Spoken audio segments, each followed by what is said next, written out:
los directivos y de las directivas en este 2022. Saludamos a Daniel Sánchez Reina, analista vicepresidente de Gartner. Daniel, muy buenas tardes, bienvenido. Muy buenas tardes, Raquel, una vez más.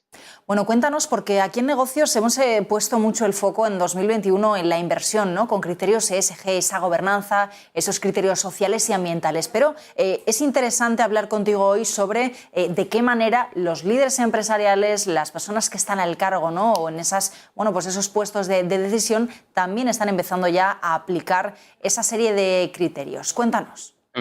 Sí, pues fíjate, ante todo, ¿cuál es el principal factor por el cual los directivos, los ejecutivos, están interesados en la ESG, en la ESG?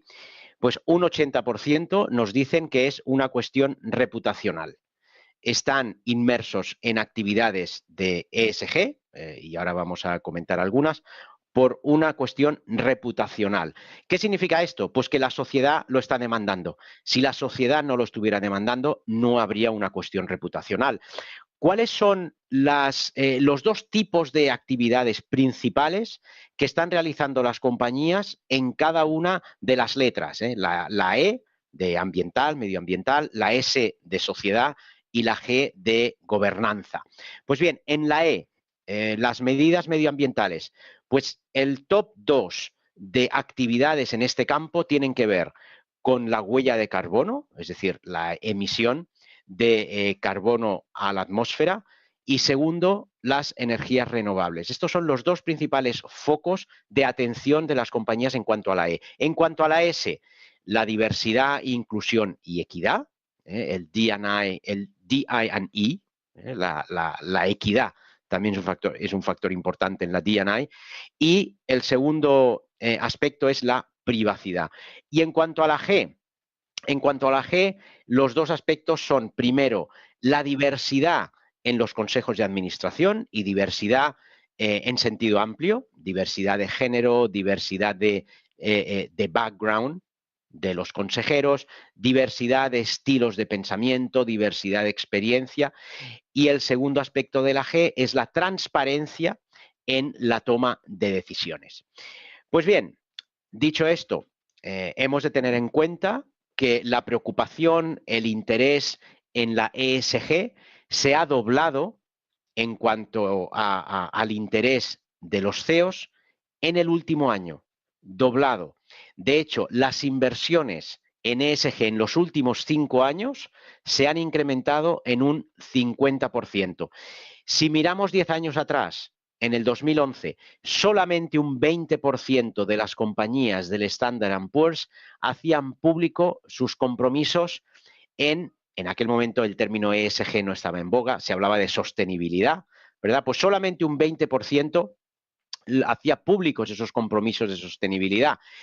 Ahora, actualmente, esas mismas empresas del Standard & Poor's, por encima del 90%, están haciendo públicos sus compromisos en ESG. Otro aspecto importante, la generación Z.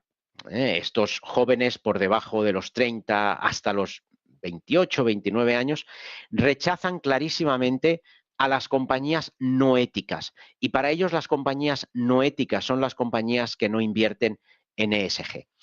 Con lo cual, la ESG no es solo un deber que nos impone la sociedad, sino también una oportunidad. Es una oportunidad especialmente en 4 aspectos: en el acceso al capital, porque hay más de 1 billón de euros de fondos en fondos indexados a ESG, por el coste del capital, a mayor ESG, menor coste del capital. De hecho, estamos hablando de una reducción del 6,55 al 6,16% en el coste del capital.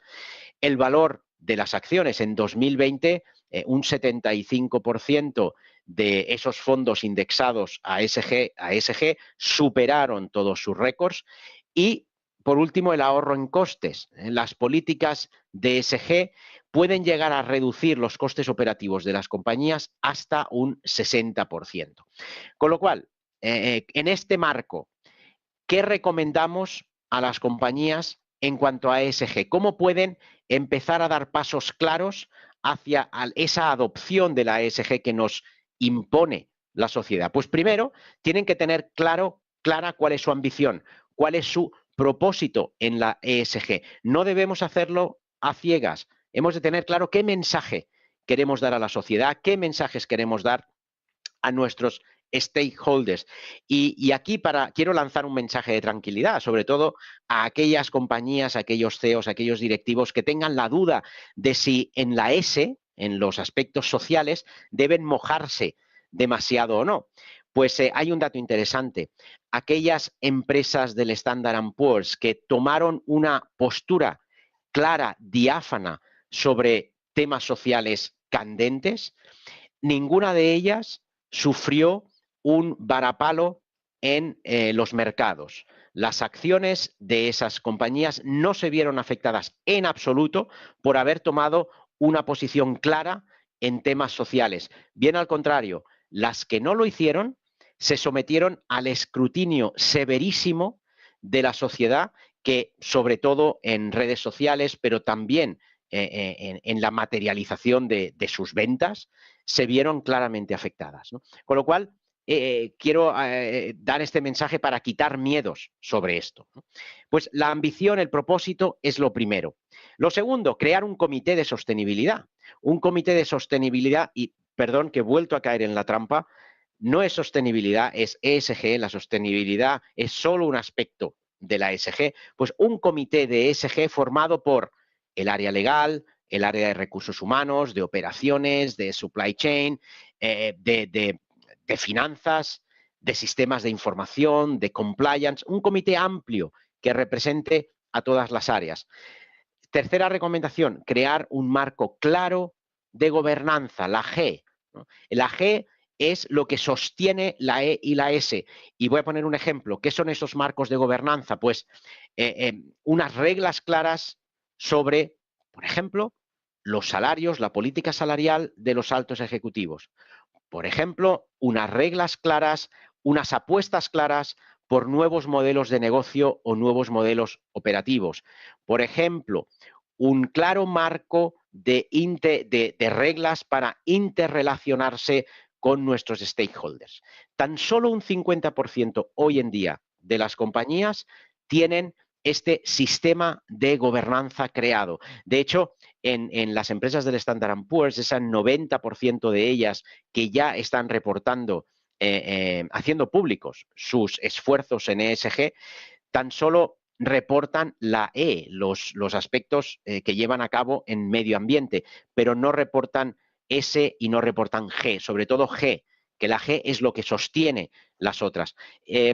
Otra recomendación, crear métricas clarísimas de sostenibilidad y hacerlas públicas. Métricas de sostenibilidad, como por ejemplo, cómo evoluciona su huella de carbono, cómo evoluciona la seguridad en el lugar de trabajo, cómo evoluciona el concepto salario justo, sea lo que sea, para cada una de las compañías. Y ya por último, una recomendación importante, preguntemos a los empleados. Nuestros empleados pueden tener una idea muy clara de si estamos teniendo ese impacto en la sociedad con nuestra ESG y cuál es el viaje que todavía nos queda por recorrer para tener esa imagen, esa reputación en el mercado. Pues Daniel Sánchez Reina, nos quedamos con esas recomendaciones, esa ambición, ese propósito, un comité ESG y también ese marco claro de gobernanza o esas métricas, pasos importantes para seguir aplicando estos criterios, como comentábamos, gobernanza, sostenibilidad y también ese impacto social de nuestros negocios, de nuestras empresas, desde el punto de vista de la organización empresarial. Muy buenas tardes, Daniel. Gracias, como siempre, por tu análisis y tus consejos. Gracias, un placer. Y miramos ahora